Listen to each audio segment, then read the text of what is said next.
Under, below, down, into, what's the difference? अगर हम इसकी एग्जांपल देखें तो हम कहेंगे क्लाउडी वेदर में एक पर्सन दरख्त के नीचे काइट फ्लाई कर रहा है, तो पर्सन दरख्त के डायरेक्टली बीनीथ है।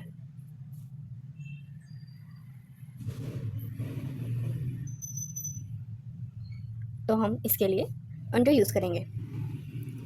एंड अगर हम देखें कि काइट और क्लाउड एक दूसरे के हिसाब से, काइट जो है ये क्लाउड के लोअर पोजीशन में है, तो हम लोअर पोजीशन के लिए बिलो यूज़ करेंगे। अब हम डाउन की एग्जांपल लेते हैं, तो अगर टॉप पोजीशन से बॉटम पोजीशन की तरफ आ जाए, अपर से लोअर लेवल की तरफ, चाहे स्लाइड्स में, स्टेयर्स में, तो हम इसके लिए डाउन की प्रपोजिशन यूज़ करते हैं।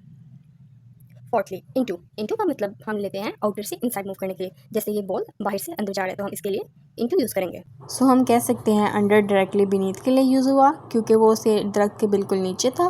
बिलो लोअर पोजीशन के लिए यूज़ हुआ क्योंकि वो उससे लोअर पोजीशन में था।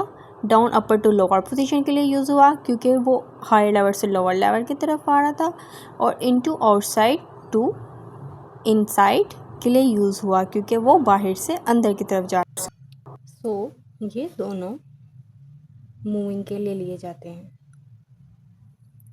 अब हम इसकी एग्जांपल सॉल्व करेंगे। The cat is dash the table.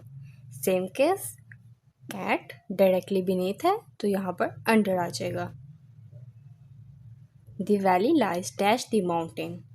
Valley mountain से नीचे है, तो लोअर पोजीशन के लिए बिलो आ जाएगा। She walked dash the stairs. Same case, upper to lower position तक मूवमेंट हो रही है, तो यहाँ डाउन आएगा। She went dash the room. Same case, outside to inside move हो रही है, आउटसाइड टू इनसाइड, तो हम यहाँ पर इनटू लगाएंगे।